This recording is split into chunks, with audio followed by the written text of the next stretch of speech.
I brought Pauper text to the party. Pauper. I brought Pauper text to the party. Hello, everyone, and welcome to episode 32 of the PDH Pod, the one and only Magic the Gathering podcast dedicated to the total exploration of the Pauper Commander format. I am your host, Brad Drac V, and let's see what my co-hosts from the East Coast are up to. First, Dave the Alcadron Vader. How was your week? My week was busy, but good. Yeah, that's what you were saying. Yeah, I volunteered to help a friend out. I have a friend who does fiber arts. She crochets and knits things, and then she crochets and knits nerd things, and then sells them at sci-fi cons. So amazing. We had a moderately sized sci-fi convention last weekend here in Boston called Aresia, and I was helping her out with that. So it's very cool to see the con from like the vendor side. Set up the booth and everything. Yeah. Like she doesn't drive or have a car, so I was like getting all the stuff there, helping her set up all the stuff. At least it's all light. Yeah. It's all yarn and fabric. Yeah. She has a medical condition or two as well, so sometimes she needs to just go take a nap and needs someone to watch the booth. Sometimes it's a medical condition. Sometimes she just very badly needs to go attend a panel on dinosaurs. And you know how it is. I can't blame her for that. Yeah. We've all been there. Yeah. So yeah, I did a con all weekend. It was all right. That's good. Yeah, that's good time. Super fun, but not very restful. So I'm sleepy. Yeah. Those things tend to wear you out, even if you're just kind of hanging out. Yeah. All right. Next up, we got our completed PDH PhD. Liam, what's going on? Not much. You know, joined Phyrexia B1, all that jazz. Yeah. Why am I the stuff. completed one? I'm the one that doesn't like Phyrexia. Was that my downfall? I know, that seems to be who they go after, though. That might have been it. That's who they go for. That's who they come for. It's crazy. I also dislike Phyrexia. What? We can both. Why do you dislike Phyrexia, Dave? It's gross. I agree. No, it's gross, and I get. So I understand on some level that, you know, if you're trying to tell a story and that story's been going on for 20 years, like you have to come up with compelling villains, and on some level you have to raise the stakes. Yeah. And like after War of the Spark, after the Nicol Bolas whole saga, like I get the need to come up with another like massive, big, multiverse threatening entity. It feels rushed. I don't really care whether or not it's rushed. I think that writing a villain that can mind control anything is really lazy. Like if we completely set aside the body horror thing, the idea that this villain is going to take away something's free will. And just like, you know, the Borgifying something, just making it part of the hive mind. To me, that feels like really lazy villaining. Like this, you know, you can't trust anyone. Anyone could be a sleeper agent, and they wouldn't even know it about themselves because they're that deeply mind controlled. Like to me, that is the opposite of a compelling villain. And then when you combine that with all the like gross body horror stuff, I'm like, stop. Yeah. Like, can you chill out with all of this? Like, yeah, it's. Can you just slow it down, Morrow? For me, it's. Can we go back to just murdering planeswalkers? For me, it's definitely the body gore. I'm a big horror fan, but I cannot stand body horror or any of that. The Eldrazi, the Fine, I'm not a huge fan of them. When it's just the Eldrazi being Eldrazi, that's okay. But the whole Innistrad Shadows block where they were mutating the inhabitants of Innistrad, that I had a problem with. I didn't like that art style. And I'm definitely not a fan of the Phyrexian art style just through and through. But it's funny because I look at things like slivers, and I have no problem with slivers because they're just it's slivers being slivers. Like that's just what they are. Yeah, they're just little bug things. Yeah, they're just like little gross bug things. That's all they are. But like the Phyrexians, like literally, like their whole thing is mutilating other beings. I'm just like, no, I can't. Like if their whole thing was just being disgusting, beings, fine. They just look weird. They look gross. But like the fact that the whole thing is mutilating other things, I'm like, I'm gonna pass on that. Yeah, I can't get behind the whole Phyrexian like way of life or philosophy or what have you. But artistically, I think Phyrexia is my favorite Magic set of all time.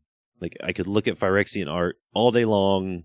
Like, I'm not like a posters person, and I don't put up artwork and stuff like that, but I could definitely see myself having Phyrexian posters of Elish Norn and Suture Priest and all that crazy stuff, because I absolutely love it. But yeah, I'm with you. I don't mind the body horror, like horror, whatever, fine, bring it on. But yeah, I don't like the concept of all the mutilation, I guess. And it's funny because like I love Infect as a mechanic. It's great. I'm happy to see this toxic mechanic. Absolutely. I just can't stand the O. Sure. What was Brad, what was that? Did you hear something? I thought I heard the inconsequential thoughts of someone on the wind. Brad, how are you doing? How was your weekend? It was good. Just kind of hung out, did some stuff around the house as usual. The Saturday stream went well. Yeah, it did. Yeah, it did. Good games. Good. Saturday and Monday.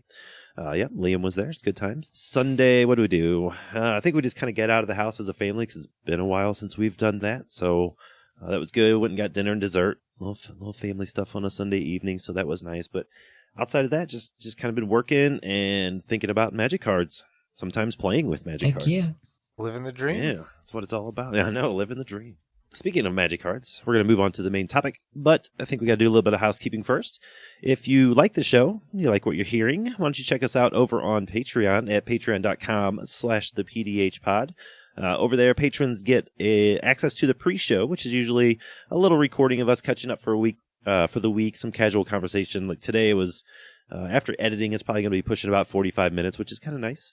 You get access to the Discord, where you can talk about your decks, you can ask us questions, you can talk to us, hang out with a bunch of good folks, all that sort of stuff. So it's always good times. And then there are some changes happening to the PDH Pod YouTube channel.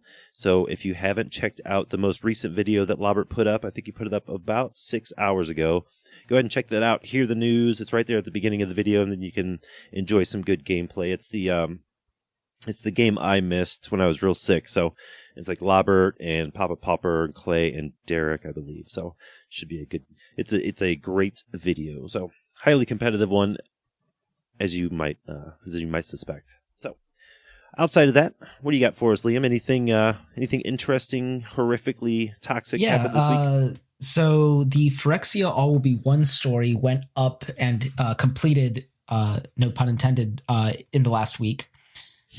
And yeah, they took some turns I was not really expecting. Yeah, I have not got time to sit down and read the stories yet, but just based off social media reactions, the stories were wildly popular or wildly polarizing. I'm not sure what the word is, but they got a lot of attention. Polarizing. I don't know that I would say it's popular. Some of the decisions were questionable, but it had a lot of people talking. It had a lot of very literary world questionable things involved, but overall they were very well written. In my opinion, they were just a little rushed. The one writer, sure, I can't remember who the writer is, but it was pointed out on Twitter a couple times, had the characters actually tapping into mana like correctly. Like at one point, Tyvar Kell was tapping into his green mana, and other characters commented on like the sweet smell of grass from Kaldheim. You know, despite them being on New Phyrexia, his mana smells like Kaldheim. So it's like it had the characters tapping into mana correctly, which was very nice. When it came to who actually ended up getting completed, I was very, very shocked.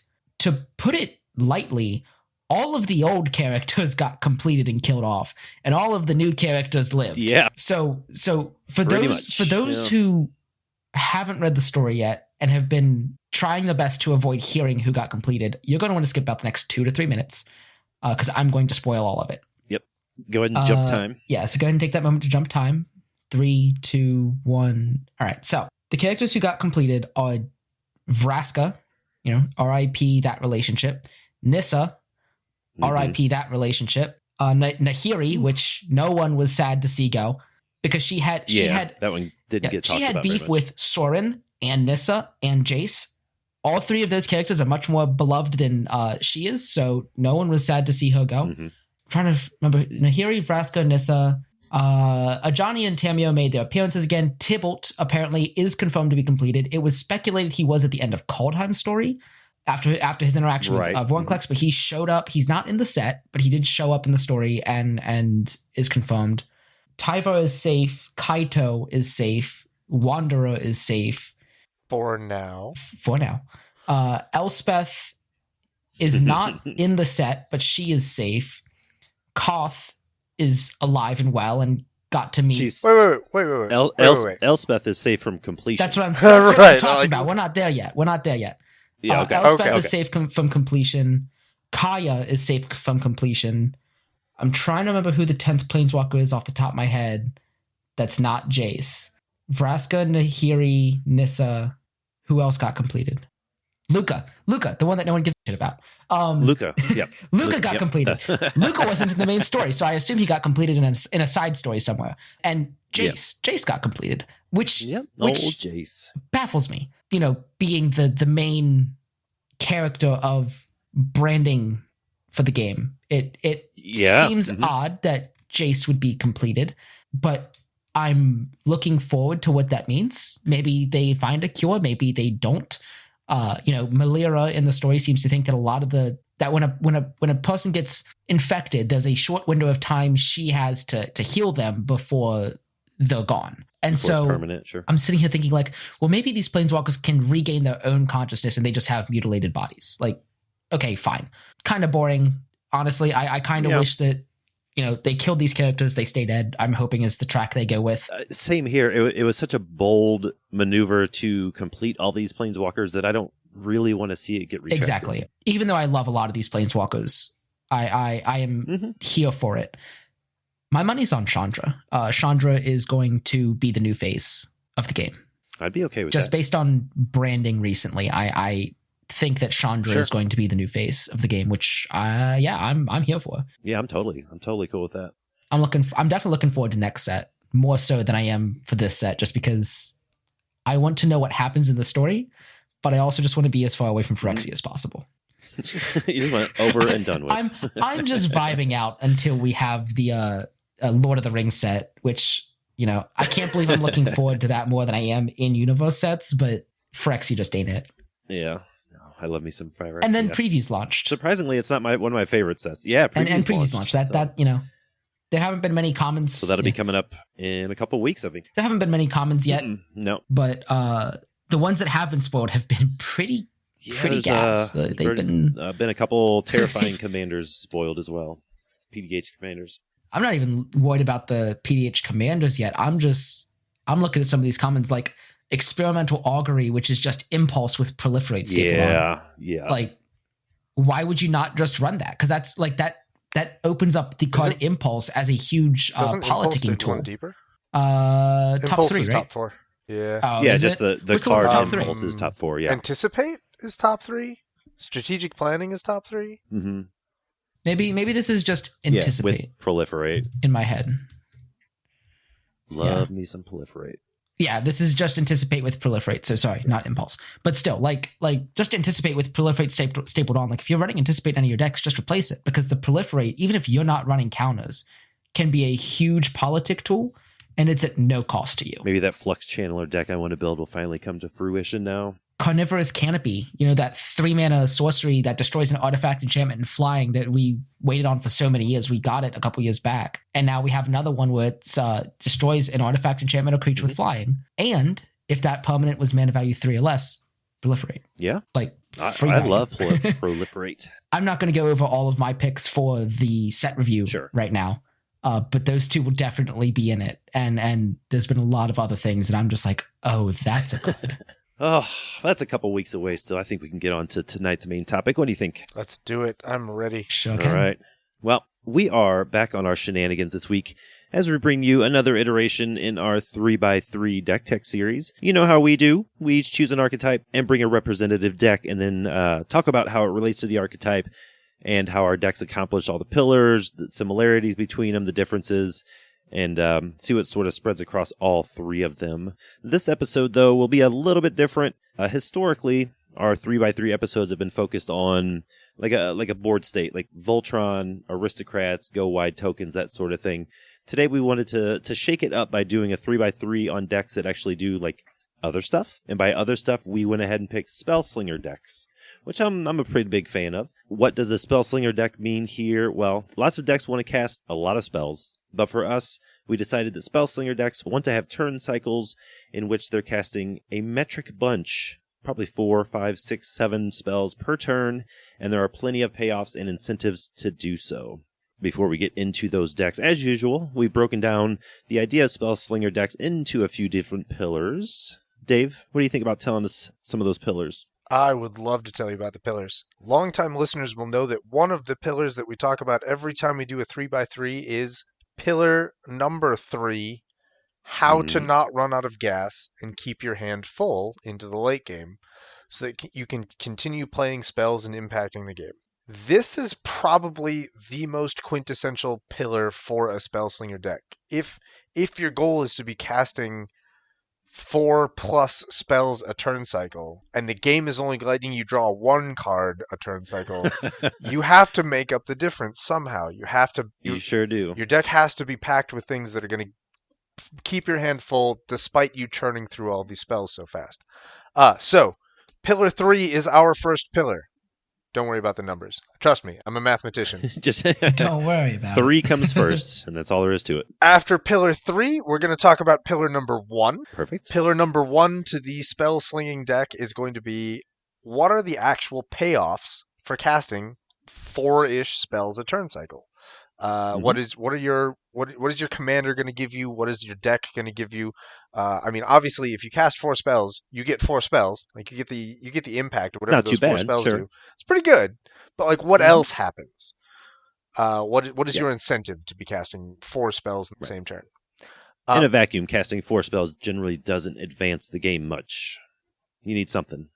If the 4 spells are all like 6/6 beaters, then you've got a really good green deck, and you're in a good spot. But if your true. 4 spells are just cantrips, then you haven't accomplished much unless there's some triggers. Yeah. Pillar number 2 is going to be about how we're going to afford this. 4 spells is not a small amount of spells. It is not. They're going to cost us some mana, and we're going to need to find ways to pay for this. In this economy, it's worth it can be challenging. worth talking about. After Pillar 2, of course, comes Pillar 4, which is, as always, how to not die. That is very important Yes. in a game of Magic. Yep. It's gonna take a while to build up our spell slinging engines. We're gonna need to not die while that happens, and hopefully not die after you get your engine. Yeah. So, these are our pillars. 3, how to not run out of gas. 1, the payoff. 2, how can we afford this? And 4, how to not die. No, there's some good pillars. I like them. All right, we're going to talk about these pillars, but before we do, we're going to talk about who we each brought to this table. Yeah. I think Brad should go first. I think Brad has the most spell slinger-ish deck of our spell slinger-ish decks, and he should. Yeah. I think that's a good way to put it. I pretty much lucked out in this episode because whatever the complete opposite of a Yargle deck would be, that's what I got. I got the Izzet deck, and that color pair is hands down the easiest spell slinging color pair. And I picked Third Path Iconoclast because that is one of the most straightforward spell slinging commanders in Izzet as far as I'm concerned. They're all pretty straightforward, but this one is just like cast a spell, do a thing. Cast a spell, do a thing. Just keep casting spells and keep doing things. It's all really straightforward. You don't have to worry about anything else. You're just casting spells and doing things, and I love it. I looked it up, and Google says that an iconoclast is a person who attacks beliefs and institutions, and this iconoclast builds a board that will do that for you in spades, except those beliefs and institutions are your opponent's faces, and I'm okay with that. I do love... I'm not normally drawn to Izzet decks. I think they're cool. I like spell slinging. I like drawing a bunch of cards. Who doesn't? I really like Third Path Iconoclast. Like, as soon as it was spoiled, I kind of fell in love with it. It gives me a lot of Tarkir vibes, like Khans of Tarkir, specifically that set. I mean, the whole block, sure, but specifically that set. Not just because it's a human monk, but unlike a lot of Izzet creatures, it doesn't care about instants and sorceries. It just loves when you cast anything that's not a creature. It doesn't matter what it is. Enchantments, artifacts, whatever. The wordage on the card is non-creature. So that last little bit opens up an enormous amount of brewing potential. There are a ton of ways you could build the Iconoclast, but for me, I chose Spell Slinging. It sounded the best. Like I said, it sounded the most straightforward. It's something I can, sort of wrap my head around without too much sweat, without too much math, without tearing the deck apart after it fails. Like it sort of builds itself, and I like that. But regardless of which direction you want to take the deck, the end result is printed literally on the card. Cast spells, make bodies, you in one way or another use them to kill your opponents. That's it. To be fair, I have seen builds that use this commander as a storm shell to storm everyone out of the game, while you make creatures pretty much that are just there to protect you from attacks and that sort of thing, while you build up your storm count, while you get to those pivotal turns. But I'm not really a huge storm player. I do play cards that have the mechanic storm on them, but those aren't my goal. I don't work towards a huge storm count. But for those of you that are, it would not be hard to adapt, my list or my package, my shell, to a storm package and run with it. I've seen decks that function very well as a storm deck. Izzet is probably the best storm colors we have, so by all means, go for it. So that's pretty much what I picked. What about you, Dave? The deck I've chosen, this is, of all the decks that I have built, this is the most spell slinger-ish, like the most quintessentially spell slinger-ish deck I have. Okay. And it's a little weird because it's not Izzet. I associate spell slinging very strongly with Izzet, and Sure. I mean, I guess I've got Izzet Guildmage, but I'm not bringing that.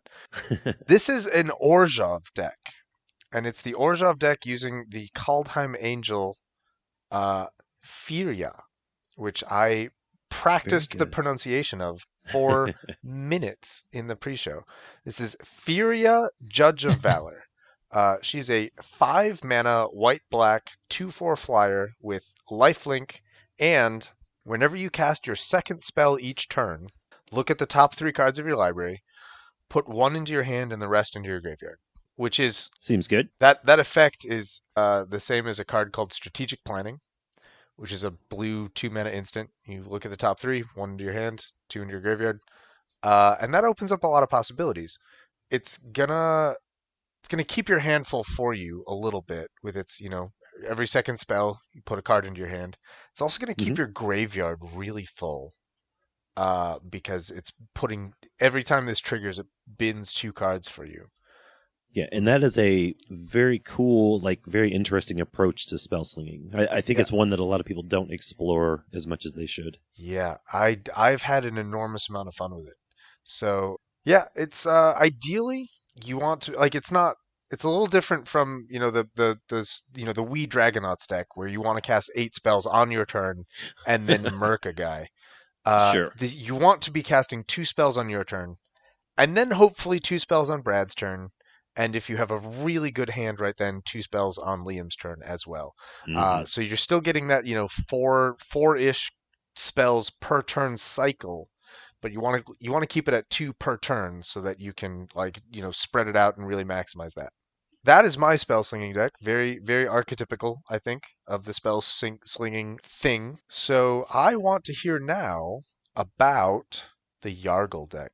As usual, we got the Yargle. Yes, the Yargle deck. I believe this is the first time I've had the Yargle deck since the original show. Since actual Yargle. Since Yargle since was our the Yargle actual deck. Yargle. You created this and then we kept it from you for months. Yeah, we took it from you. Yes. I was completely okay with one of you doing it, and then I realized, I was like, I don't think I've actually had the Yargle deck since Yargle. No. I would like the Yargle deck again. Well, take it back. Now's your time. Because and the reason is because spell slinging is one of my favorite ways to brew decks, and I wanted a challenge. Sure. So for this specific episode, I had to brew and bring a brand new deck, and that deck is a Boros deck. And I'm trying to drag this out as much as I can. It is a Boros deck. We have the heroic all-star all the way from Theros Beyond Death. They're an enchantment creature, 2/2, Hero of the Nyxborn. Hero of the Nyxborn, as I said, is a 3-mana 2/2. When it enters the battlefield, it's going to create me a 1/1 human soldier creature token. And whenever I cast a spell that targets it, creatures I control get +1/+0 until end of turn. Seems good. When I was picking this commander, we very explicitly chose spell slingers because we wanted to veer off the path of tokens and board states. We wanted to be like, you have to cast a bunch of spells and win with the spells. So the deck does run a lot of classic red staples, air quote staples when it comes to spell slinger. It runs a lot of classic red stuff that you'll find in spell slinging decks. But outside of that, the method to the madness is what makes this deck the Yoggle deck. And yeah, you'll have to wait to hear more about it. Because kind of like we said, during the intro to the main topic and stuff, before on these episodes, we were focusing on the board state, Voltron, Aristocrats, Go Wide, all that sort of stuff. Those are very commander-centric sort of archetypes. So it was when the Yargle, whatever the Yargle was for the particular episode, it was very obvious, because the commander generally dictated whether it was the Yargle of the day or not, where yours is a little sneakier than that, I feel. Yeah, no, it was definitely a challenge. The list is very, very experimental, so please don't yell at me if I forgot your favorite red spell slinging card. I'm sorry, okay? Look, there's only so much room. There is. Boros is fun to brew. 100 cards is not that much. Oh, God, it really is. It was fun to brew. 100 cards is not much. Really, it's like 64 cards. It's not that much. Yeah, because you got like 30-something lands. Yeah, it's really, it's like 63 cards in a Scare Tiller. Yeah. You misspoke. It's 63 cards and a Bonder's Ornament. And a Scare Tiller. And a 62 cards and a Bonder's Ornament and a Scare Tiller. There you go. Yeah, 61 cards and a Bonder's Ornament and a Scare Tiller and a Howling Golem. Hey, 60 cards. I think that might be it. And a Marching Drone. Sniff, I know you're listening. This one's for you, bud. Wink. Listen, people, you got 30 cards to brew with. All right? That's all. That's it. I can't help it anymore. I open a new list. It's like, okay, I've got the commander. Okay, what do I put in? Before I even put in the basics that like one basic that match the colors, it's Bonder's Ornament and Honored Heirloom. And am I going to run a Scare Tiller package? I don't know. Let's wait a little bit. Howling Golem, Marching Duo Drone, Yeah, I was building. I put together Dimir Value Pile, Baleful Strix deck over the weekends because I've always wanted to build one. It doesn't have a combo or anything. It's literally just Dimir Value, okay, with some ninjas and stuff. And Dimir make my opponents hate life. Yeah, pretty much. Okay. And when Brothers War came out, I had purchased like a stack of Takasha's dig sites. So I'm like, seems cool. It's going to be very cool. It's going to go in a lot of decks. And I probably had 8 to 12 of them. I put together Baleful Strix over the weekend, and I didn't have any more. I'm like, where'd they all go? So I had to go to the LGS to pick up a land. But yeah, same thing. I open up a Moxfield list or my piece of paper or whatever I'm doing, and I write down my commander, and I write down Takasha's dig site. Like, that's one of the first lands that goes in every deck now. Usually followed by Bonder's Ornament. What up? Takasha? How do you say Takasha? I say Takasha. I say Takasha. I say Takasha. Takasha. Okay. All right, so Takasha's dig site. I like that land so much, but what bugs me is Crystal Grotto from DMU. Mm-hmm. I know it's a good card, but I just can't decide what kind of deck I want to put it in. The same way. 100%. So, therefore, it's not ended up in any of it. Oh, I have it in a lot of decks, but I'm sure some of those it does not belong there. No, I think it belongs in basically everything. Do you? Yeah. I think so too. I just don't know what to replace it with. Just replace a base. If you have a 1 or 2 color deck, just replace a basic. Because I think I definitely don't have it in any 3 color decks. Right. I think PDH heading into EDH 2017 territory. Right. Just replace a basic. Well, I mean, what's the worst that because could go wrong? It comes in untapped, right? Like if you need very specific colors of mana, like if you have a 3 color deck, or if your balance is really delicate, then yeah, don't run it. Like don't put it in Parcel Beast because Parcel Beast needs snowlands badly. As much color as generic 1 or 2 color decks, I think really want Crystal Grotto as a ETB untapped thing.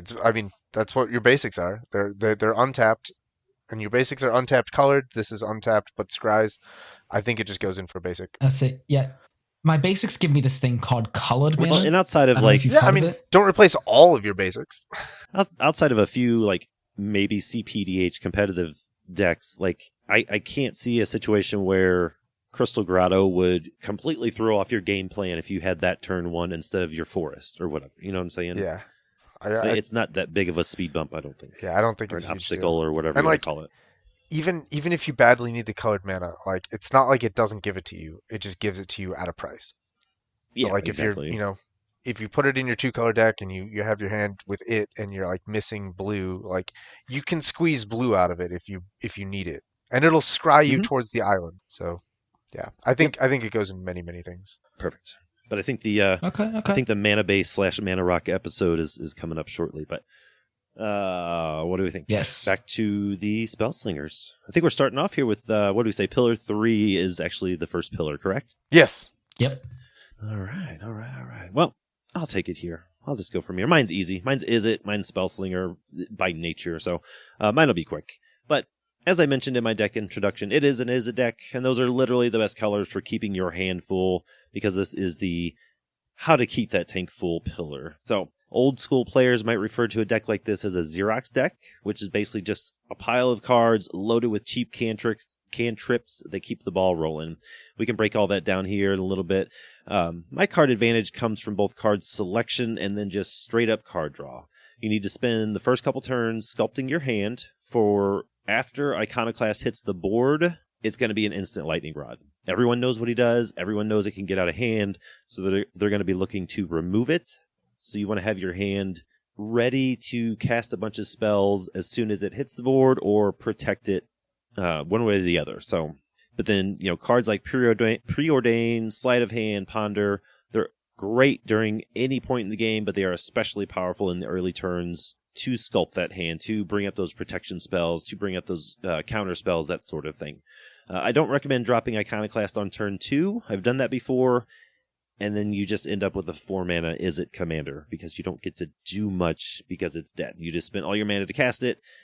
3 more players get a chance to get rid of it before you can do anything. So I usually like to hold on to it until turn 3 or 4 rolls around, because you're just not likely to have the mana available to protect them. So by the time another turn or 2 rolls around, you can drop them. Thanks to manipulating your hand and the top of your deck on the early turns, you'll be able to get a ton of value out of him before he dies. Even if you do drop him on turn 3 or 4, you're likely to have cards in your hand to interact with the stack if they go to bolt him or snuff him out or what have you, that you can at least get some value out of him before he dies. You may not have a counter spell or some way to protect him, but you can cast your own spell to at least get a couple creatures, 1 or 2 artifact creature tokens onto the board before he dies. So try to get a little bit of value out of him whenever you can squeeze it, do it. Don't hold up mana for any reason unless you're absolutely trying to protect yourself.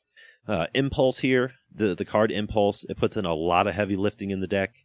Network Terminal is extremely helpful at digging through the deck to find what you need.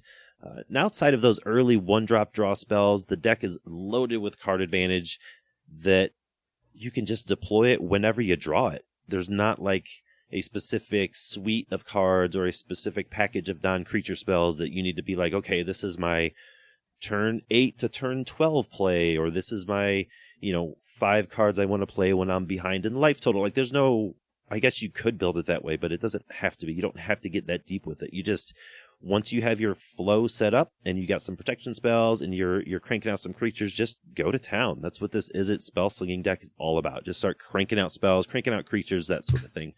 Grip it and rip it, as they say. One particularly powerful spell in the deck is Galvanic Relay, and I know everybody knows it's powerful, but it is crazy. When you got a full grip of cards on turn 5 or later, it's easy to get a storm count. If you're interacting with the other players and stuff, it's easy to get that storm count up to 5, 6, 7. That way, by the time your next turn rolls around, you're playing an Izzet Spellslinger deck with a bunch of mana and essentially 2 hands worth of cards. For a non-storm deck, that's nearly infinite. Like, it is so powerful. 2 absolute cards that I will put in every Iconoclast build, or I will tell you to put in every Iconoclast build, would be Thoughtcast and Treasure Cruise. We all know they're powerful. But Thoughtcast, every time you cast a spell, you're creating those artifact creature tokens, which adds to your affinity count. But the spell you just cast also adds to, it's fueling your delve as well for Treasure Cruise. So I think those are staples for a deck like this, but I don't think I'm rocking any boats here. I don't think I'm breaking any molds with those suggestions. Those are pretty obvious. I could dive into every single non-creature spell I have in the deck, but it's similar. My build, at least, is very similar to an Oops style deck. You know the drill. A lot of decks need multiple pieces to get going. Some of them, you need creatures with good enter the battlefield effects. You need rocks. You need interaction, protection, various, synergies. But with this deck, you need like a couple pingers, some mana, and your commander on the board.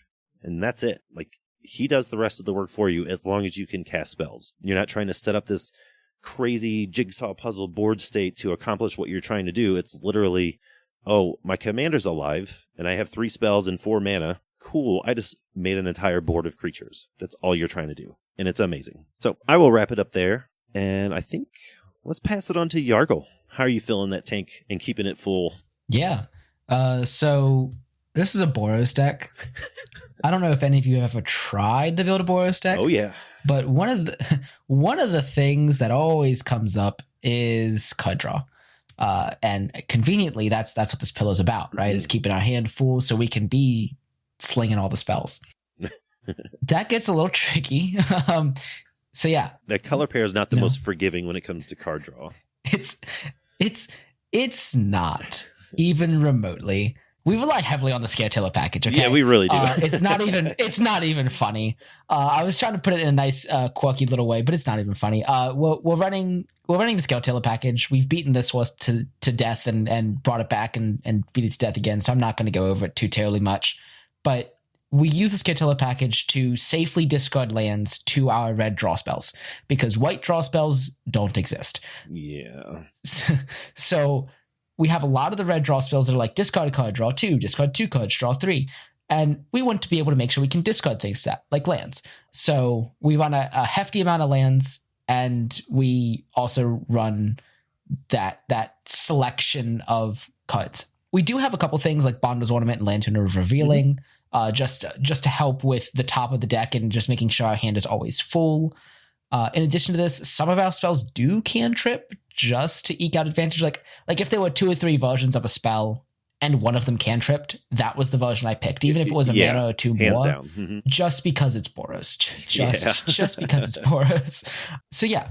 So I feel like this pillow is not about mana rocks, but I will mention that in our mana rocks you will find a lot of utility. You'll find that utility in the land base as well, because we run Tocacious Dig Site as well. We need to make sure that our card draw and card selection is on point. Mm-hmm. That way, when we do draw something, it's the right thing at the right time to make an impact. Yep, because I've brewed and played so many different Boros decks, you have to find room for like you have here for like Seer's Lantern and Jalem Tome and just stuff like that. Because you have to. You just have to. It sucks, but you have to. Yeah, that's the trials and tribulations of Boros, but is what it is, as they say. Yeah. What do you think, Dave? How is Orzhov keeping the tank full? Orzhov has a lot of tricks. But before we get into the specific tricks, I just want to mention that things here are going to get a little bit muddled because Pillar 3 is where we talk about how we're going to keep our hand full. And Pillar 1, the next pillar, is where we're going to talk about the payoffs for casting lots of spells a lot. And for Furia, those are essentially the same thing. Like, kinda, yeah. Right? Like you cast a lot of spells and then Furia triggers and she puts cards into your hand. So it's how you keep your hand full, and it's the payoff is keeping your hand full. So you got chocolate in my peanut butter. You got peanut butter in my chocolate. Right? Like what we've done with Furia here is when I originally sat down to build this deck, I wanted to do that thing where like I'm going to build an engine. And the purpose of this engine, like the thing that this engine will accomplish once it's built, is it's going to build a bigger engine. And then that engine will engineer a bigger engine that will get me more engineering per engine. Yo, dog, I heard you like engines. So like there's no meaningful like end to this. Like it's not like I'm gonna get a big engine and then I'm gonna do something else. Like no, I'm gonna get a big engine and then I'm gonna try to make it bigger. Like there's no plan here. I'm just a dog chasing a car. And I see bigger cars, and I'm like, that one, the other car. Yeah. So go for that one. So that's kind of like my pillars 1 and 3 like put together in Furia's ability. Furia. I've already regressed. We really did spend a long time practicing how to say this name. We were having Google translate stuff for us and pronounce stuff for us. We're learning geography. Check out the pre-show; it's fascinating. Yep. But yeah, so there are other tricks that I've used in pursuit of making a bigger engine. I have dedicated a big handful of deck slots just to keeping the hand full, casting a lot of spells, doing these things.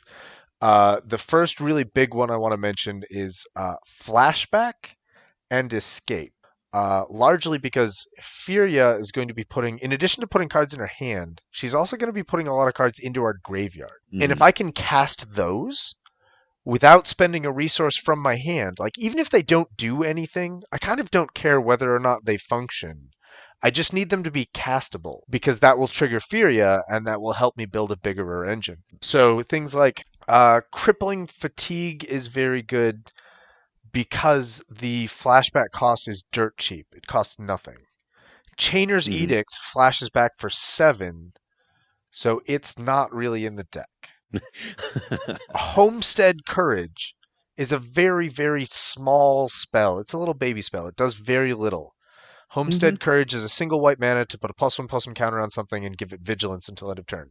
That card is an all-star because it flashes back for a single white mana, so it's giving you those cast triggers. And like a counter on Furia is not insignificant. Like changing her from a 2/4 flying lifelink into a 3/5, or maybe even a 4/6 flying lifelink with vigilance, like that's not bad. That's a beater. Right. Like she will go the distance as a 4/6 flying vigilant lifelink.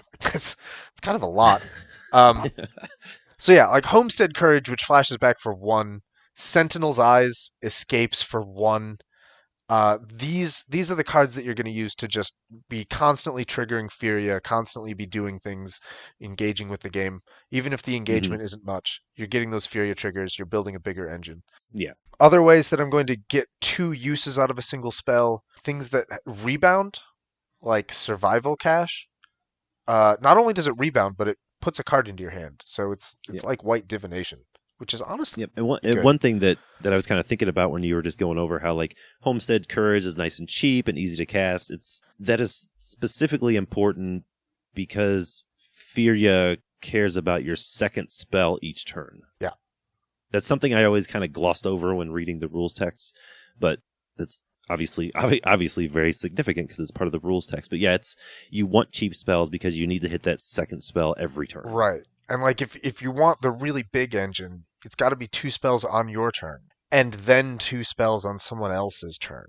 Yeah. That's the 2 triggers per turn cycle maneuver. So like the second 2 spells have to be like instants with flash. So you want to being able to hit the Homestead Courage on your turn for a single mana without spending a card from your hand to get the Furia trigger for your turn, and then like putting an instant into your hand with her trigger so that you can do it on someone else's turn as well. Like that's the sweet spot. That's where you want to be. Right. So yeah, other cards that you can use to cast multiple times are like Recruit the Worthy has buyback, or like sometimes your hand is just really full and you just want to cast it without buying it back just to have a 1 mana instant that puts a body into play and then triggers Furia. Sure. Adventures you can cast twice. So I don't have a ton in here because they tend to be really expensive. But Gray Slod I think is great because it mills me and I care about cards in my graveyard. And then it's a cheap creature that cares about stuff in my graveyard. So that's very powerful for Furia. One of the absolute all-time all-stars of this deck is called Gossamer Chains, which is an enchantment from a long time ago. It might be Visions, I think. This is a 2-mana white enchantment that has an activated ability, and the cost to activate that ability is bouncing the enchantment to your hand. It's a bit like Broken Fall. If your Broken Fall is better because Broken Fall bounces to your hand to regenerate target creature, and you can literally do that whenever you want. Gossamer Chains bounces itself to your hand to prevent all damage that would be dealt by an unblocked creature. And technically, creatures are only considered unblocked if during combat. So, like, if someone disenchants your Gossamer Chains on someone's like upkeep, you can't bounce it to your hand in response to pay its own cost. Yeah, you can't. That doesn't work. Unlike the regenerate of Broken Fall, you can't just rip it off the table whenever you want. Yeah, kind of a bummer. But Gossamer Chains does do work in like Satyr Enchanter. Oh, It's yeah. amazing in that deck. Yeah, and it does work in Fury as well. Sure. Blanks creatures. It's a thing you can cast over and over again. It's super cheap. It's only 2 mana, so it goes hard in that respect. The last thing I want to mention really quick is just I've got a handful of cantrips, just really cheap spells that'll put more spells in my hand. Things like Spirited Companion, Inspiring Overseer is an all-star. Just a 3-mana 2/1 that replaces itself. Nihil Spellbomb does work for me. It's just really cheap. Mm-hmm. Like you can play it cheap for that cast trigger and then use it later, like when you actually need the effect. So that's very good. Right. Courier Bat I think is very clever in the deck because it is going to be gaining life a lot. And Courier Bat is like a grave digger that flies and is cheaper, but the condition is it only puts a creature into your hand if you've gained life this turn. And I can usually make that happen. So it's a good-bodied, good-costed flyer that also puts a card into my hand, and the card is probably some cheap idiot cantrip like Spirited Companion. Right. that's gonna keep in my hand full, and then perfect. Right. So like if you're using Firja, if you have to bin the Spirited Companion, like don't worry about it, you'll get it back. So, yeah, more than likely you'll get it back. Yeah, this game plays very heavily into the graveyard themes to be able to use these things a lot. So that's how I'm going to keep Furia's hand full. I'm going to pass things back to Brad so that he can tell us, unless people have feedback on this or want to talk more about it. No, I'm good. I think that was an excellent explanation. Awesome. Yeah, no, that was great. Likewise. All right, well, let's go from 3 to 1 here. So Pillar 1 is the payoff for all this spell slinging we're doing. What do we get out of it? What do we get for all these spells that we're casting? Well, Third Path Iconoclast makes the best out of an already amazing situation here in Pillar 1. If you follow the simple request of casting non-creature spells, you're going to get everything you need. Not only does every spell equal a new 1/1 creature token, but those tokens just happen to be artifact creatures because, why not? This ability, it's not completely busted, but the seams are starting to show signs of fatigue. They're beginning to rip a little bit. So what do we get out of all these spells we're slinging? We're focused on getting 3 to 4 things here. We're getting free artifacts to trigger Reckless Fireweaver and Ingenious Artillerist. We're getting free creatures to trigger Witty Roastmaster and Impact Trimmers. Those ping when creatures enter the battlefield. So if you got one of each of these on the board, you're pinging the whole table twice. Once because it's an artifact, once because it's a creature, and it's beautiful. We're also getting a lot of spell triggers from Kessig Flamebreather, Thermo Alchemist. If you've got Fireweaver, Roastmaster, and Alchemist on the board, and you cast an Opt, you just caused like 9 damage across the table. I can't think of another deck that does that, and it's awesome. And while you're out there making artifacts, go ahead. I've long been known for saying that Opt would be a better card if it also hit a player for 9. See? Right. And now we've got it. Yeah. What's better than paying 2 life to cast Gut Shot, other than paying 2 life to cast Gut Shot and doing 9 damage? 10. Oh yeah, 10 because of Gut Shot itself. The spell still has an effect. Oh yeah, I almost forgot about that. There's too much else going on here. But yeah, while we're out there making artifacts for days, we've got Makeshift Munitions and Imbrawl Gear Smasher. Those 2 can get extra reach by pinging in the table for sacrificing creatures and or artifacts. When you're pinging, you're pinging every time you cast a spell, and you're pinging by using the tokens that the spell created to ping some more. Kind of like Dave's engine is getting better and better and engineering more and engine better. This is ping and ping and ping and ping and pinging and pinging her. So it's just like I didn't really process what it sounded like when I was saying that, but now that I've heard it, it's amazing. Good. So you're probably like, why does he keep laughing? I don't know what's going on here.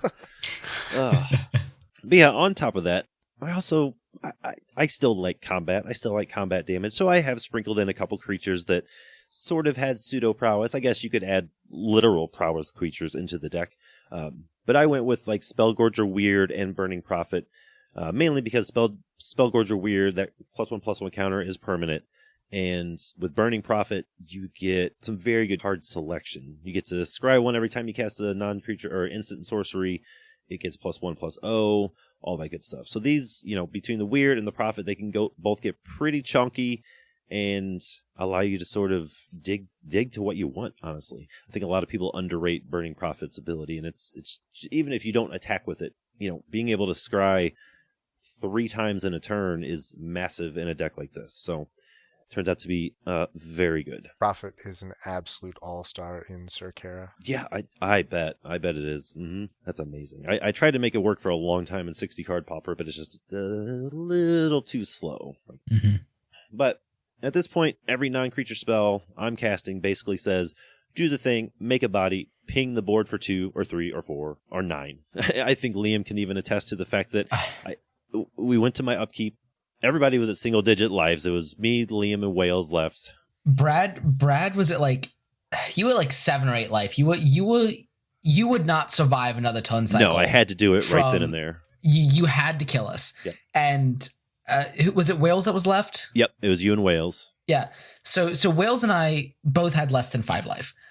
And I couldn't, I think I had a point or 2 more than Wales, but we both had less than 5. And it comes to Brad's upkeep, and I'm like, okay, I gotta shut him down. Just give us, I'm trying to give us protection from red, me and Wales. I'm trying to give our boards protection from red, stuff like that. Trying to tap down creatures after they've untapped, And so I spent all this mana to do all this thing, and Brad's just got the counter magic. He's just got 3 counter spells, and with those counter spells came ping triggers. Yep.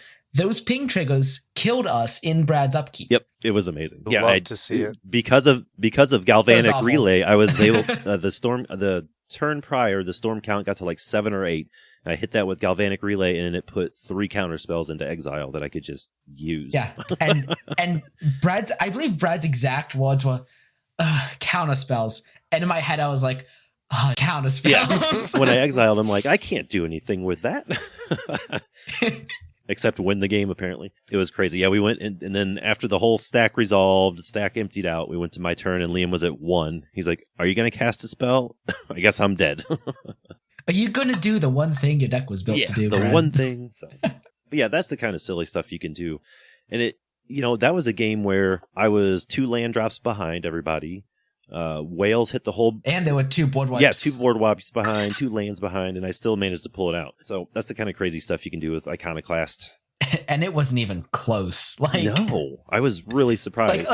Like the life totals were close, but the board states at that point in time, you had it on lock. Yeah. Beautiful. Oh, so yeah, it was pretty beautiful. But what I do also love about this and a lot of Izzet decks is, for being a spell slinging color, they're very, very customizable. You're not locked into one style of play. So if you want your non-creature package to include flicker effects, you could do Aarakocra Sneak, Crimson Fleet Commodore, that kind of thing. Make it more toolboxy of a deck. It's kind of whatever you want it to be. It's your commander that cares about the non-creature spells. Like I said, if you like a flicker package, go for it. If you like making tokens all day, you can do that too. I just wanted to go with straight up card draw Xerox style deck, and it worked out. So, I think I've mentioned this on the stream before, but for a couple of years now, my partner Blake has been trying really hard to build a Saheeli Rule 0 deck. And Saheeli has the same ability as Third Pass Iconoclast. Whenever you cast a non-creature spell, you create a 1/1 artifact creature token. And part of the reason, Blake is a brilliant deck builder. He's just this incredible mind. I love working with him on these things because he's a genius. And Saheeli had him stumped. Honestly, the both of us stumped, but he put way more effort into it than I did. Had both of us stumped for years not because he didn't know what to do with it, but just because there's 17 different things you can do with it, and he had no idea how to balance those. So he didn't know if he wanted to build this young pyromancer where he was just going to berserk the field full of little guys and then trumpet blast, or if he wanted to build it like a control deck that was just going to slowly overwhelm something with little guys over the course of the game as he went on, or if he wanted to be an artifact deck, or something else. There's so many different ways you can do this, and Iconoclast is the same. You literally really can't go wrong. Yeah. And I have I'm making creature tokens, multiple creature tokens every turn, but the only real combat trick I have is pack attack. That's a good one, though. It is a good one. That's a good one.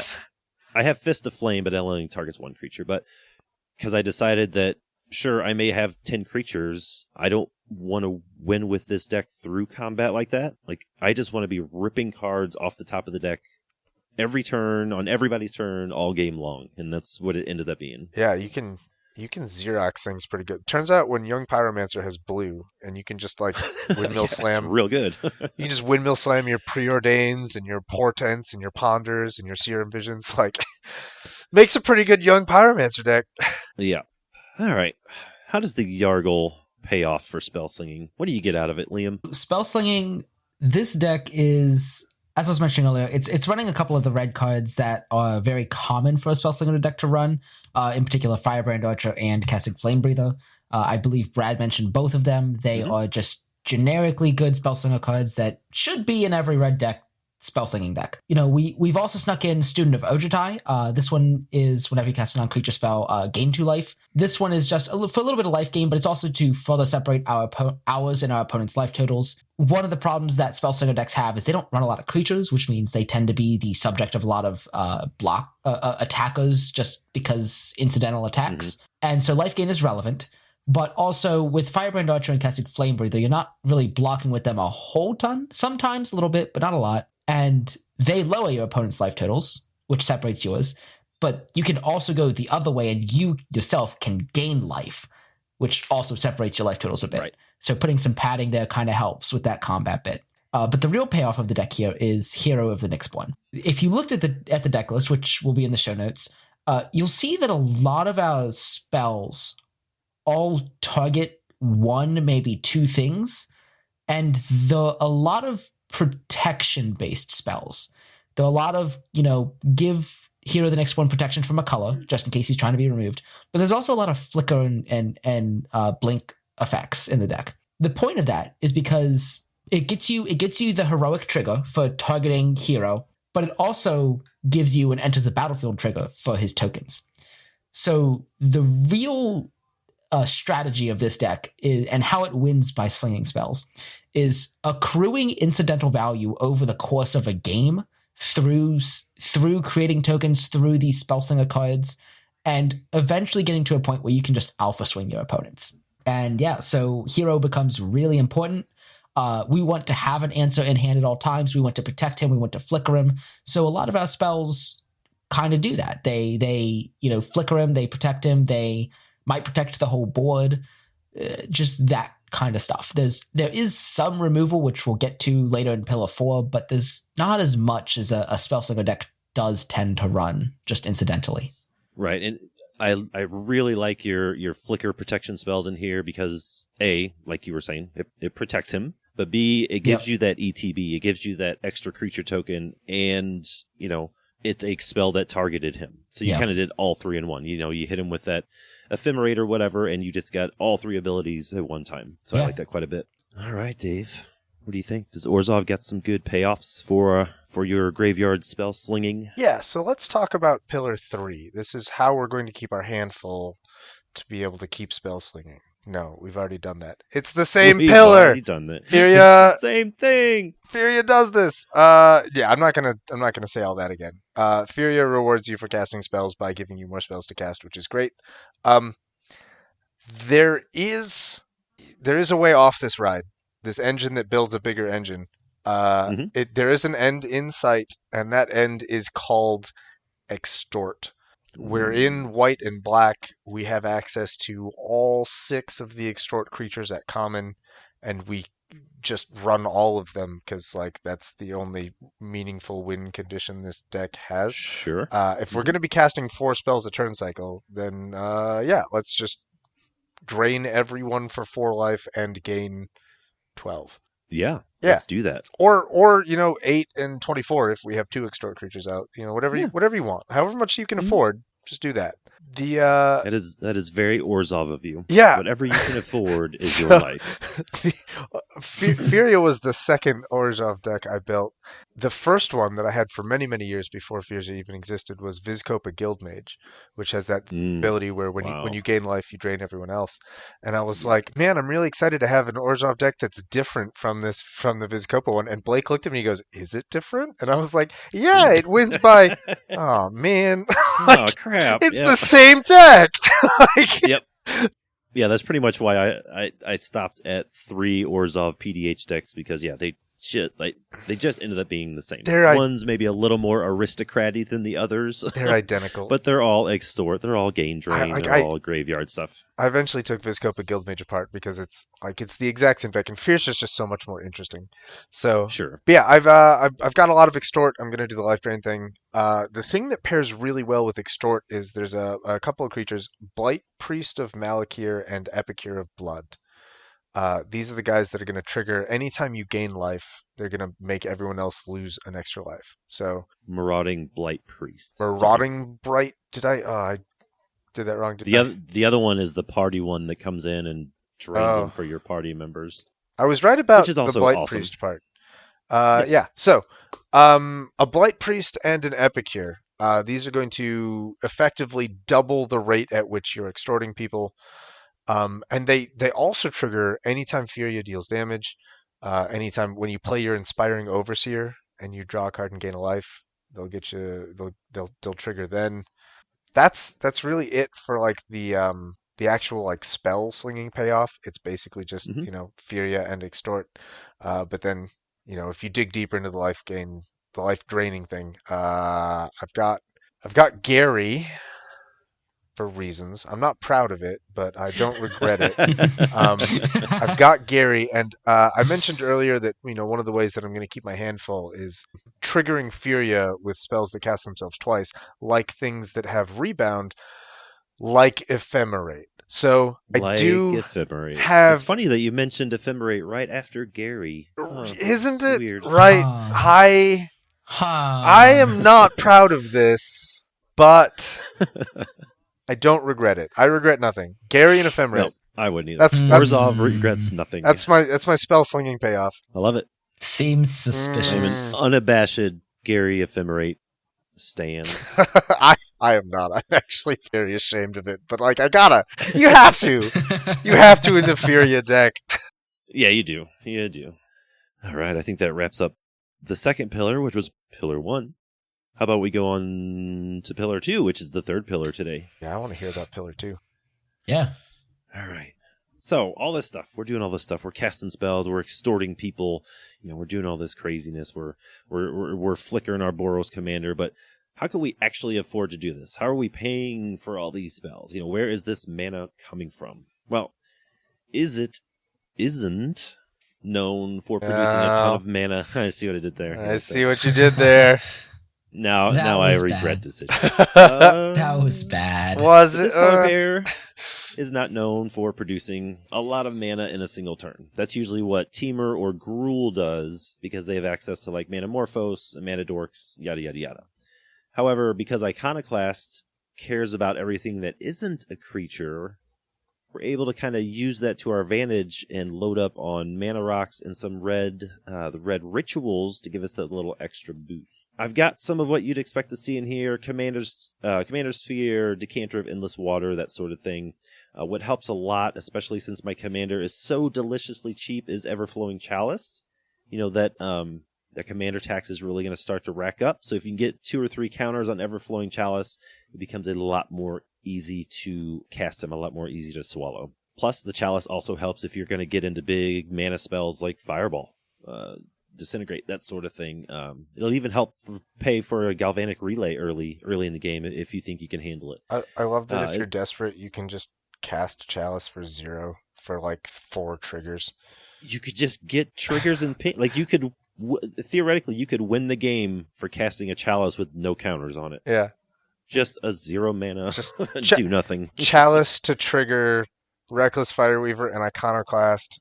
Iconoclast trigger hits the Fireweaver again. Hits the Artillerist. So easy. It is. See, it is so. It just kind of plays itself. If this deck had hands, it would play itself. As far as the red rituals go, right now I am running Desperate Ritual and Rite of Flame. Granted, Rite of Flame really only shines in formats where you can play multiples of them because it's just awesome to get all that free mana. But, I cast Rite of Flame, I think, on turn 2 on Saturday, and it felt great.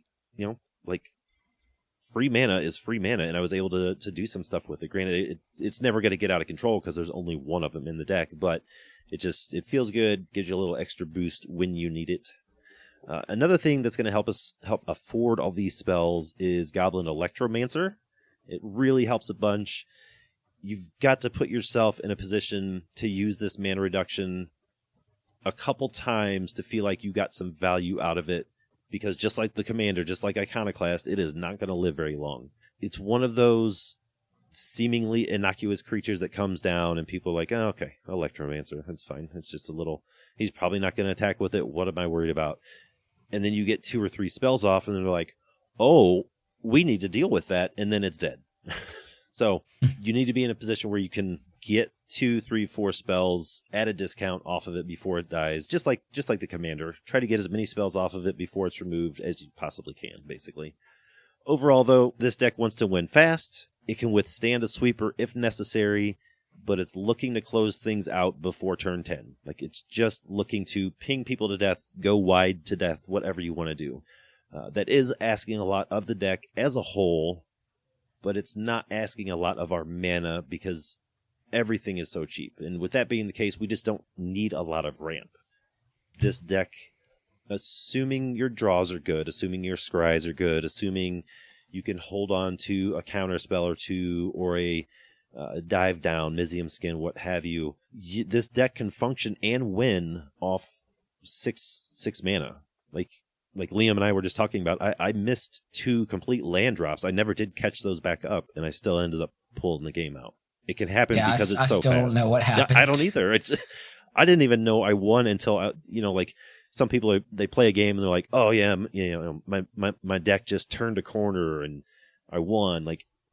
We were already past that corner before I realized I was winning. It was just so fast. We everyone built a scary board state. I mean, everyone. Mm-hmm. So there was a board wipe, which wiped pretty much everything. Yeah, Wales was on Circara. And then you built a board again, and I built a board again, and there was a second board wipe. And that second board wipe took out one of the players. Uh-huh. And then left me with no board, and you still had half a board, and I was like, hey, Wales, we should worry about Brad. And he's like, nah, it'll be fine. I just need to hit my first Dragon's Approach. And then 3 turns later, I was like, yeah, we're dead, Wales. Yeah, it does help that Flame Breather and all those have 3 butts. That's nice. Mm-hmm. So that's how I'm paying for stuff. Couple rituals, couple mana rocks, and Goblin Electromancer. And just hope I hit at least 2 to 3 of those in some order throughout the game. All right, Yargle. It looks like here in the show notes you have an extensive piece, a thesis, if you will, on how you're going to afford all this mana. What do you got? Yeah, so Boros decks, not known for their card draw, not known for their mana ramp. We are running a healthy 35 lands and 11 mana rocks. That's it. All right. That's how we're getting our mana. There's no fancy rituals. There's no fancy ramp spells. There's no fancy nothing. It's good, clean magic. 35. Yeah, good, clean magic. 35 lands, 11 mana rocks. And that 11 mana rocks is kind of sketchy, right? Do we count Marching Duodrone and Scaretillo as mana rocks? Yes. I think for the purposes of Boros specifically, yes, they count. Think so. Absolutely. And Dave thinks they counts. So that's all I need. Yep. Famed RC member siding with me. So 11 mana rocks. I don't care what the comments say. I got 11 mana rocks. Right. So yeah. That's how we're casting spells. Trust your local Sounds math good. Magician. Your math magician, that's right. Yeah. That's all I'm doing. It's a good thing to be doing. What's Orzhov doing? Orzhov tends to have a lot of money. They have a lot of resources. Orzhov has a completely different plan, and that's not true. It's the exact same plan. I think by my count, I think that I am running 12 rocks. So one of the things... you just had to one-up me. Of course. It's so Orzhov. one of the things that Orzhov really needs, if I'm going to be casting, 4 spells per turn cycle, or maybe even 6 if I'm very lucky, I wanted to focus really on the big rocks. So I definitely Windmill Slammed Urgolem's Eye and Sisay's Ring into this deck because I want to be spending 4 mana on a rock that makes 2. Like Balanced Soul Ring is really good for me. Sure. I also love that they come in untapped, so like I can do this thing where you spend 4 mana on an Urgolem's Eye, and then you immediately tap it for 2 to play a Arcane Signet, and bam, that's it. That's your 2 spells. That's your Fears trigger. All of your land, the rest of your land, and your Arcane Signet are still untapped for you to get your other triggers off of Fears on other people's turns. So it's It's a pretty good investment for these big rocks, Everflowing. Yeah, and that's not like magical Christmas land or whatever. No, that's doable. That's extremely part doable. of the plan. Yeah. So I'm also running what I think of as like the draw rocks in case things get pretty desperate. So Bonders, Orzhov Locket, Orazka Relic, Commander's Sphere. These are pretty good rocks. They're mostly I'm just gonna use them for the mana, but if I need to draw a spell, they get there. And like the rocks plan with Furia is so powerful because the rocks are going to trigger Furia and they're going to fuel the rest of the things you cast, and they're going to trigger all the extort. So like it's just free money in Furia. And I've been coming around a lot lately on the lockets. I never really played them very much, but I don't know, they're creeping up there lately. Yeah, they're basically like that Infernal Idol that just came out of Jumpstart, which is pretty good. Yeah. So like it turns out we already had about 10 of those. So like, yeah. still pretty good. The other way I'm going to try and keep my my mana use optimized, I guess I'll say, is I wanted to lean really hard into Foretell. When I first built the deck, one of the things I like to do when I first build a deck is I like to put set mechanics into the commander's deck. So Furia is a Kaldheim commander, Foretell is a Kaldheim mechanic. I wanted to see how they played together because I felt like they were designed to be like at least vaguely sort of similar. And there is a lot of good synergy there. Like Furia, if you're trying to cast exactly 2 spells a turn, Foretell gives you a great way to like spend some extra mana on a turn where you might have some excess mana to make sure that on a subsequent turn you can cast a spell for really cheap. And like you can kind of smooth out the mana expenditure, you can smooth out the 2 spells per turn thing really well with Foretell. My first draft had all the Foretell spells in it. I've since been taking some of them out. Things like Scorn Effigy, which is it foretells for 0, but is a 2/3 body that doesn't do anything else. Yeah, that I got had a lot of hope for that card. Yeah, it seems cool, but it's not what I wanted it to be. So, like a lot of them have gotten an axe, but I still run a couple of Foretell cards. I think most notably is Doomscar Oracle, which not only does the Foretell thing, which Firja likes, he also has a trigger on your second cast per turn, which is just gain 2 life. So he's checking a lot of different boxes in this deck. Yep. That's how I'm spending my mana. Sounds like Orzhov, nice and grindy. Yeah, basically the exact same plan as Liam's plan. Yep. Lands and rocks. Got lots of lands, lots of rocks. I love it. It's a good plan. It's my Scare plan. Tiller does so much work in this deck that is constantly binning lands. Like and both of your decks have white, so I'm beginning to see a trend. Yep. There's Liam and I. This is the thing I love about the 3x3s. We really get to dig into like the comparisons we have here. Like Liam's the Yargle deck, and I'm the much more like standard issue Spellslinger. But we're both running like basically the exact same mana package. Yeah. And like So I can go into more detail as well that like Dave did. So like I'm running, the Arcane Signet and that stuff, the Boros Signet, the obvious ones, right? But I'm also running the emergency card draw ones like Bond is one of it and Boros Locket. The Relic, yeah. Network Terminal because Scare Tiller. Sure. Seer's Lantern was mentioned earlier because the card site that it allows. Yeah. Mm-hmm. Unstable Obelisk because I don't know if you've ever tried to remove an Oubliette in Boros, but it sucks. So that's what the Obelisk is for. Sure does. So yeah. No, but yeah, like Dave was saying, it's funny that despite being the odd deck, it is still running, similar-ish cards. I love to see the similarities between, in the white and the mana package between our decks, and like in the red, like you and Brad both have the red decks, and you're both just slamming Kessig Flame Breathers, Firebrand Archers, Thermo Alchemists. Like these are just high quality, high impact cards. Like it doesn't matter what kind of Spellslinger you're doing, you want these cards in your red Spellslinger deck. Yep. So yeah, very cool stuff. What's also cool is the last pillar. I love how dying. to not die. How are we going to control this game? How are we going to win this game? How are we going to, more importantly, not die?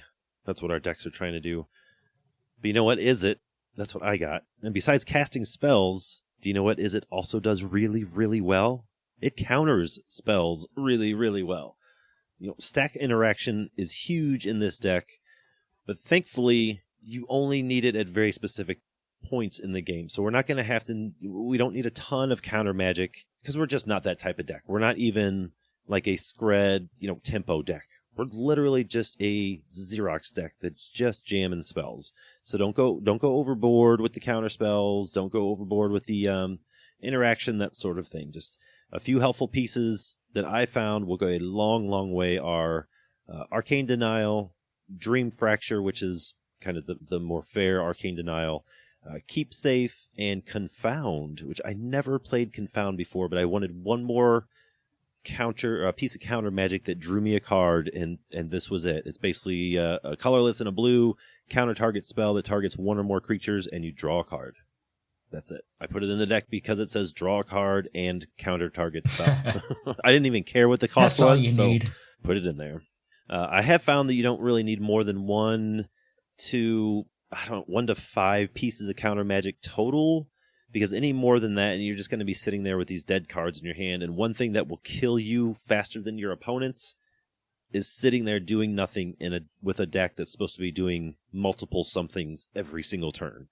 So what's nice is that if you find yourself in a stack war, every one of those spells that you are casting, if you're trying to counterspell, if you're trying to hit them with removal, this sort of thing, every one of those spells is getting you another dude. It's putting another body on the board. It's getting another ping around the table, and the cycle just begins again. It's beautiful. Another control option that I've been kind of waffling on adding into the deck. I think I put it in the list here for the listeners to look at, but I haven't put it in my paper version yet. Is Temporal Fissure. This one I almost completely forgot about because it's actually banned in 60 card Pauper because it's just way too powerful. But it's 4 generic and a blue for a sorcery. Return target permanent to its owner's hand. Oh, but wait, it has Storm. Like, that's going to get super out of hand. Just based off the little stack interactions of the game we had Saturday. Like, I cast some spells. Liam hit Prismatic Strands. I think Wales did something else, and before I knew it, the Storm count was at 7. I had only cast like half of those, like 3 or like 4 of those. I can't imagine like getting a Storm count up to 10 or 12 and then hitting the board with a Temporal Fissure. That is backbreaking. So, whether you're going through or whether you're going with the win through combat approach, you're staring down a Pestilence or at a complete standstill because of an opposing board state, being able to storm out to protect your dudes for one giant attack or to clear their path for a fatal attack, Temporal Fissure is going to put in some serious work. I actually think I'm going to throw it in my paper deck because I just want to try it. I want to cast it once for 1 million and just kind of see what happens. Thankfully, on Spell Table, you can't see your opponent's faces, so I won't get all the dirty looks. But ultimately, the best control option in this deck is to kill your opponents before they can do anything about it. And to me, that is very Is It, and Iconoclast sort of personifies that perfectly. Now, I am sure the Boros Yargle has some ways to control people. What do you got, Liam? Yeah, when it comes to control, it's more about protection of my own stuff than it is stopping what my opponent is doing. Now, I say that, but the deck is running stuff like Lightning Bolt and Braid and Chains of Custody.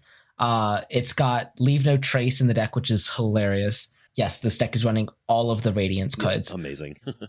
It has some classic control removal pieces like that, but really the deck is looking to kind of sit there and make itself not the target while also just waiting to sculpt the perfect hand to just alpha strike the opponents. Sounds like The Boros. deck is running and yeah, I mean, it is. Like the deck is running, it's either 3 or 4 ways to just mass grant haste all at once. So you build up a board, maybe you put 2 or 3 or 4 creatures out in one turn, and then bam, they all have haste. Mhm. And your opponents just don't, it's unexpected.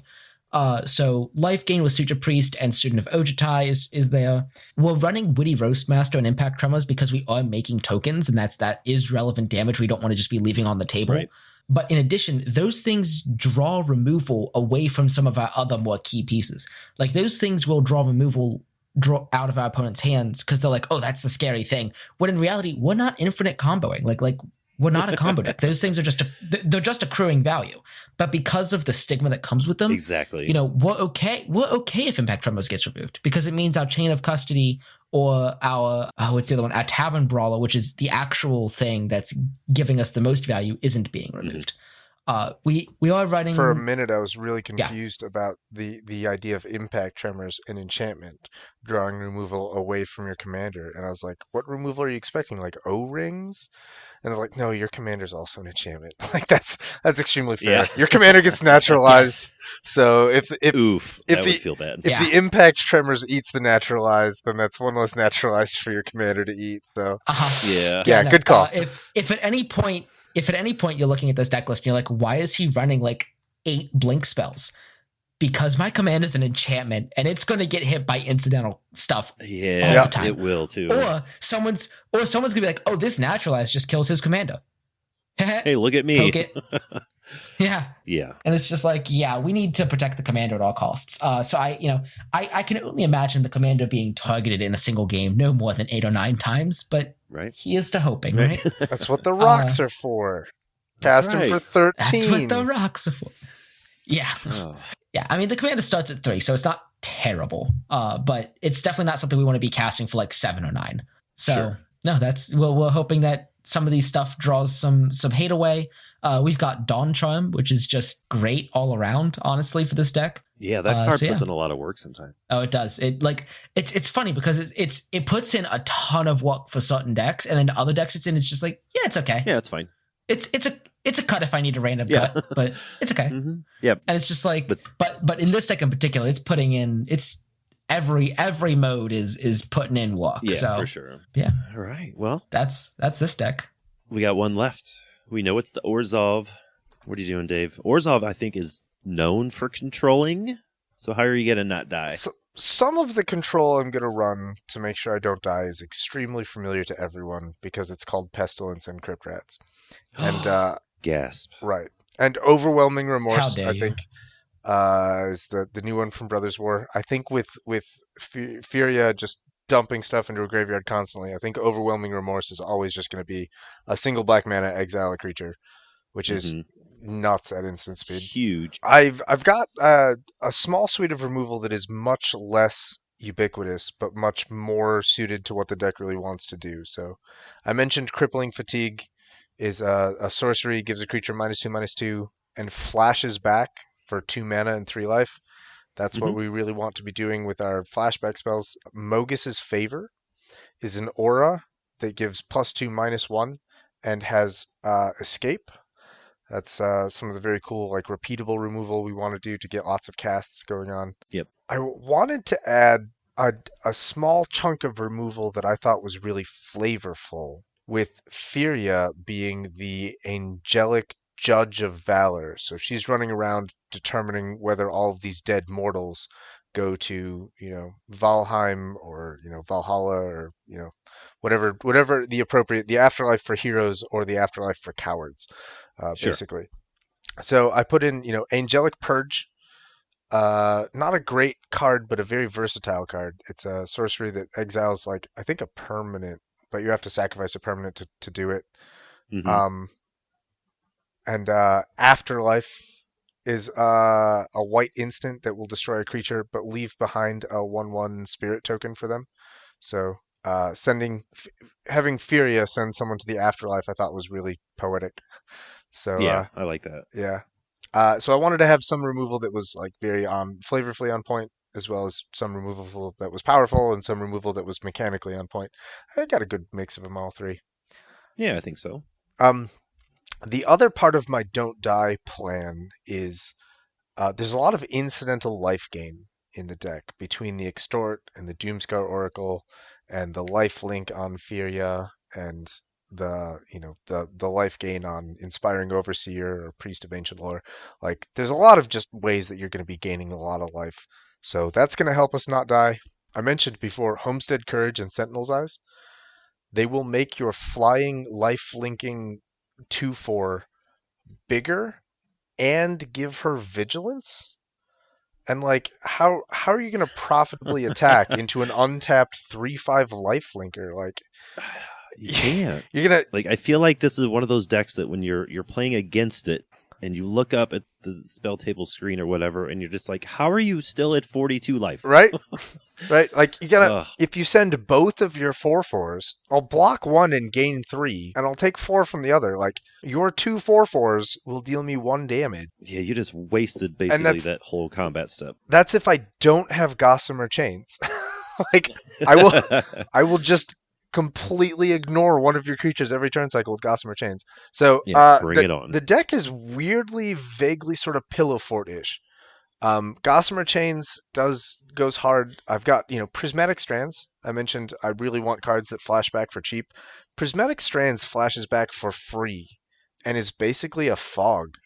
So yeah, really good. yeah, this deck is like weirdly defensive while it puts together its massive crazy engine that builds a bigger engine. Pretty good at not dying. You have to I think really that is very Orzhov.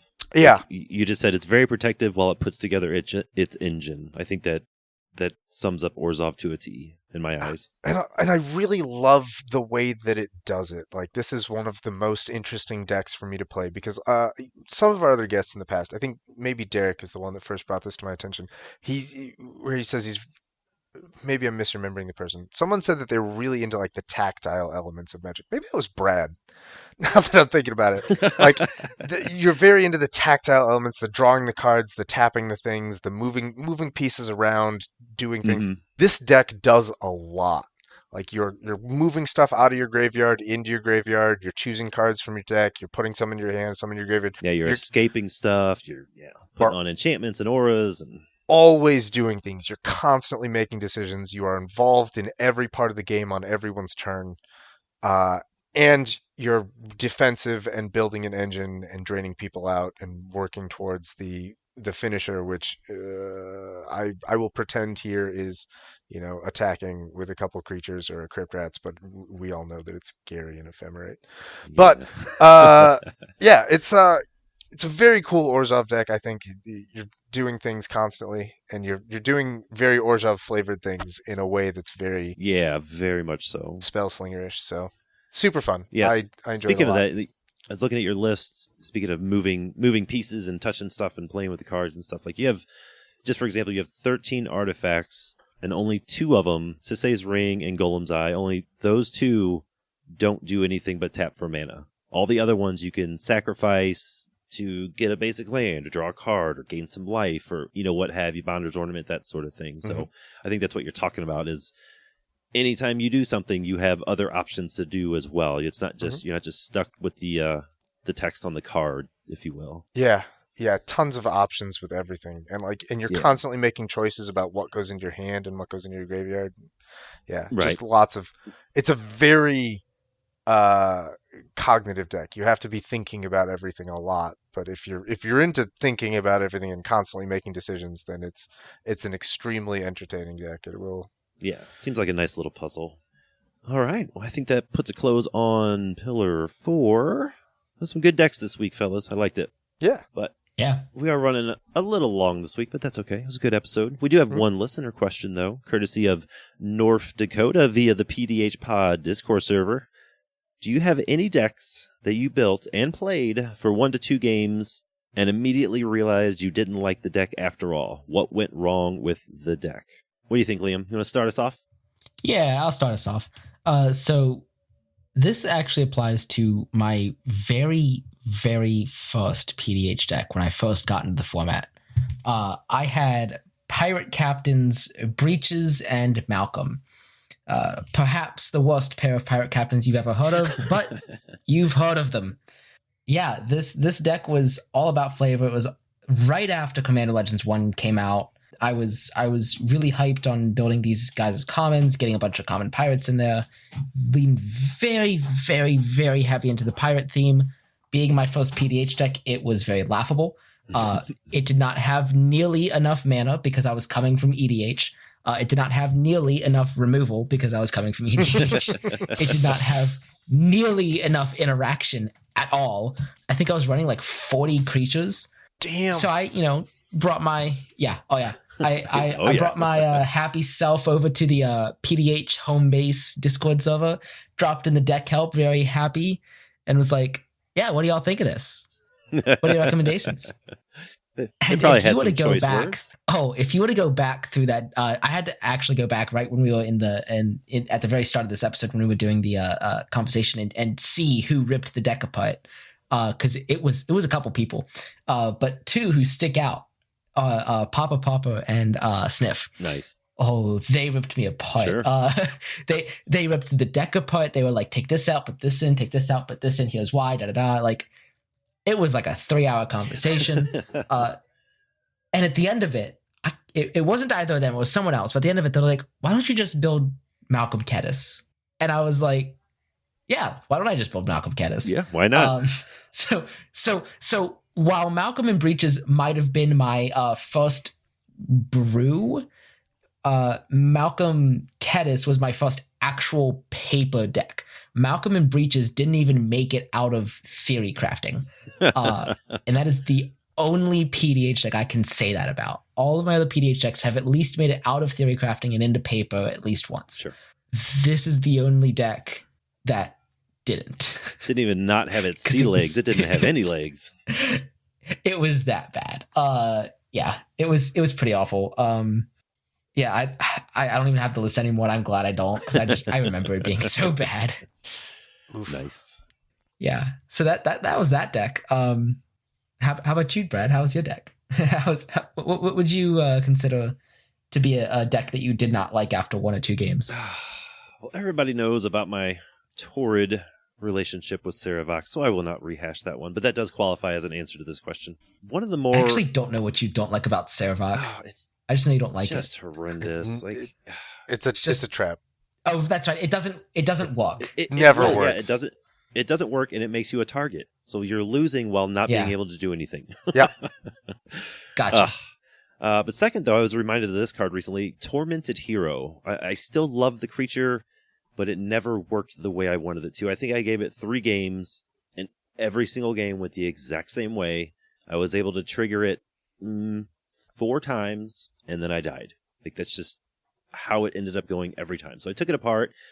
Thankfully, recently, like yesterday, Dave introduced me to Thrall Parasite. Never learned of that creature before. Mono black extort, basically it taps to remove counters, that sort of thing. And I think that's what I wanted Tormented Hero to be this entire time. So I'm going to give that another whirl. I also built Gibbering Barricade from... God, I don't even remember what it said. Oh, from Dominaria United. It was fun. Like, if WotC ever built, or the PDH Pod, ever built Pauper Commander precons, Gibbering Barricade would be a deck. Do you mean It ended up being... Blight Bile? Is that the name of it? Gibbering Barricade is the common. Ah, that lets yes, you I do. sacrifice. God, Okay. dang it.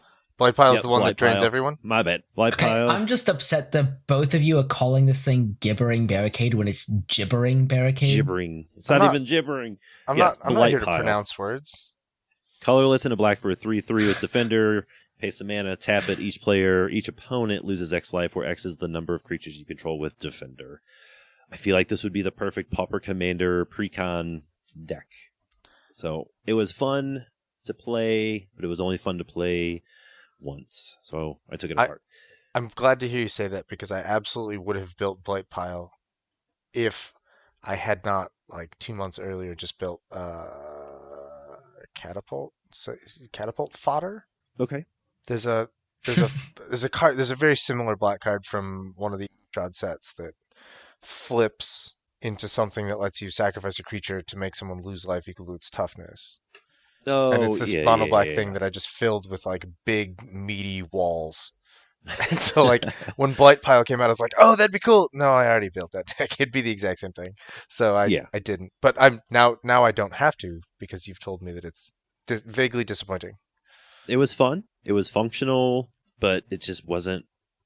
I don't know. Something about it was completely missing. So I think it's pre-con level, but that's about it. There's nothing against it. Feel free to build it if you want to do that sort of thing. But I think the only other one, I guess, since I'm talking about is it this week, I will say that I built Mischievous Chimera, and the deck was honestly a lot of fun.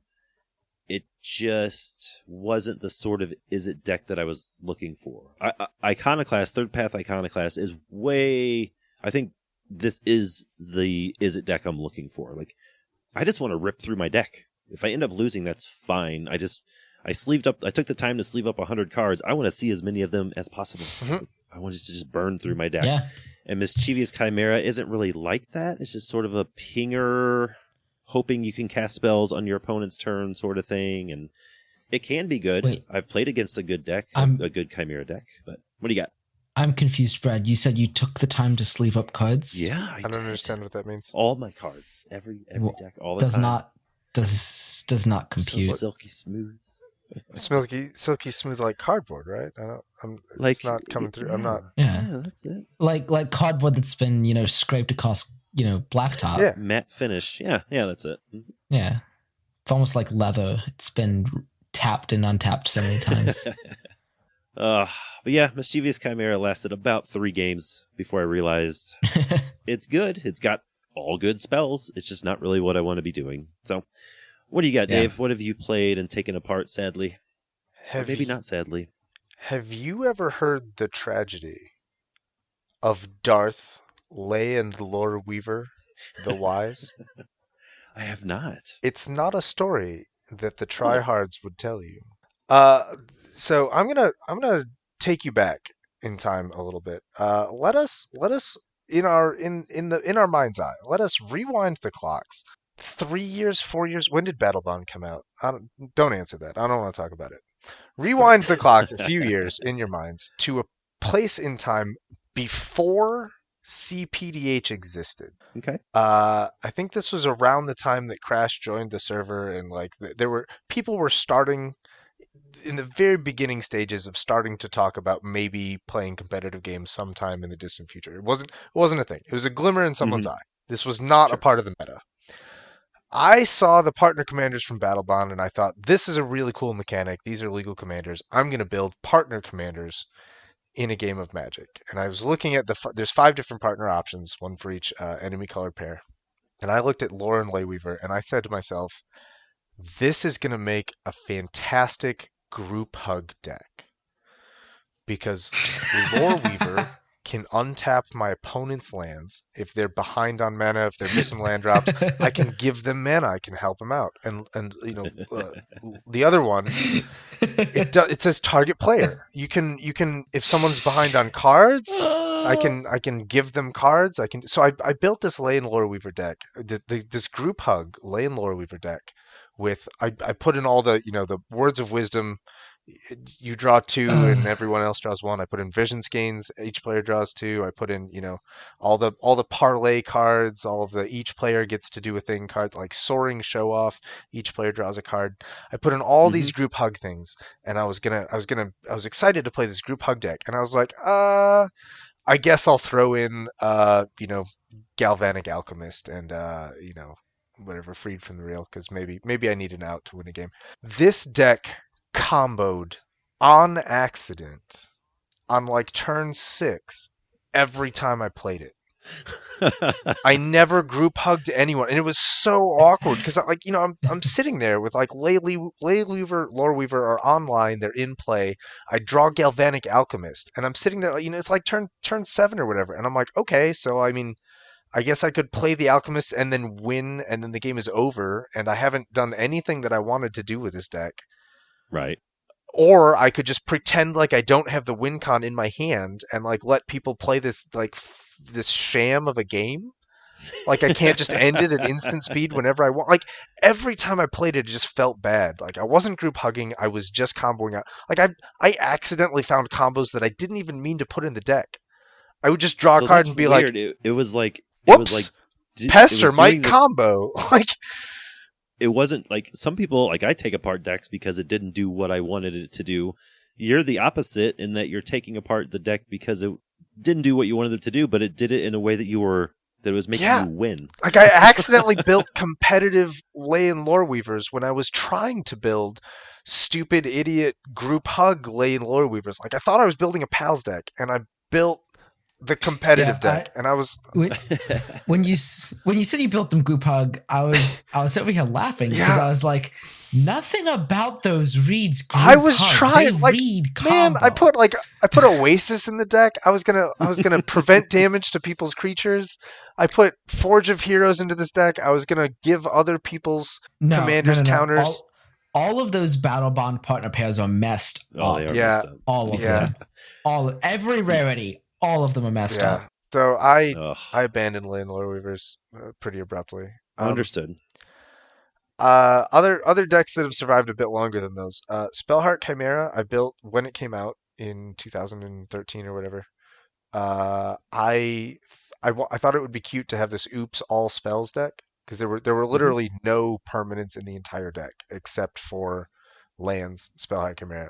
It was everything else was instants and sorceries, and I thought it was going to be this fun thing, and then it ended up playing in a way that I really hated. It was an eliminate. Like, my massive glaring complaint with multiplayer Magic is that it's an elimination game, and if one player gets knocked out in the first 10 minutes and the game goes for another 90, the whoever got knocked out is just bored out of their minds watching you guys play a game that they should by rights have been participating. Because we've all been that player. Right. And it's not fun. Spellheart Chimera does that, and I hated it. So I took that one apart right away. Viashino Slaughtermaster did the same thing, just much, much more aggressively. It kills one player on turn 2, and then it's just completely out of gas, and it does nothing. It looks like Battlecry Goblin does that same thing. Just wrecks. BCG has a board presence after it's done. Like, holy cow! Slaughtermaster is just a 1/1. With you're just sitting there, no other permanents, no your hand is empty. Slaughtermaster is just a mess. But yeah, those are the decks that I in fairness, Ley and Lore Weaver I took apart. They're scrapped as hell. Spellheart Chimera scrapped as hell.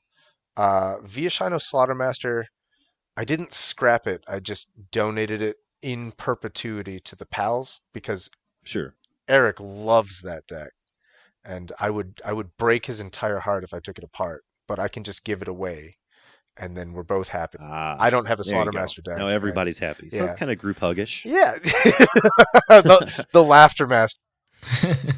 Yep. Awesome. All right. Well, I think that about wraps it up for the week. Do you guys have anything else you wanna get in here real quick before we hit the outro? No, I'm done. Yeah, it's a good couple hours. Yeah, I'm good. Talking some PDH. Yeah. But as usual, we got to talk about a few more things before we wrap it up for the week. If you need more Pauper Commander talk or have any questions about the format, you can email the show at thepdhpod@gmail.com or head on over to the PDH Homebase's website. You'll find the Discord server there. You can find Liam and I on Twitter at Pauper Command and at Pauper_B respectively. And as always, you can find Dave as Alcadron just about anywhere else PDH is being talked about. All these links, the links to the decks, the cards, all this good stuff. It'll be in the show details. So look down below and click those links. So, all right. As episode 32 of the PDH Pod comes to a close, we'd like to give a big thanks to MTG Brad for letting us use their original music for the show. And from everyone here to everyone out there, brew up a deck, play some PDH, and we'll see you next week. Peace. Cheers. See ya. I brought Pauper decks to the party.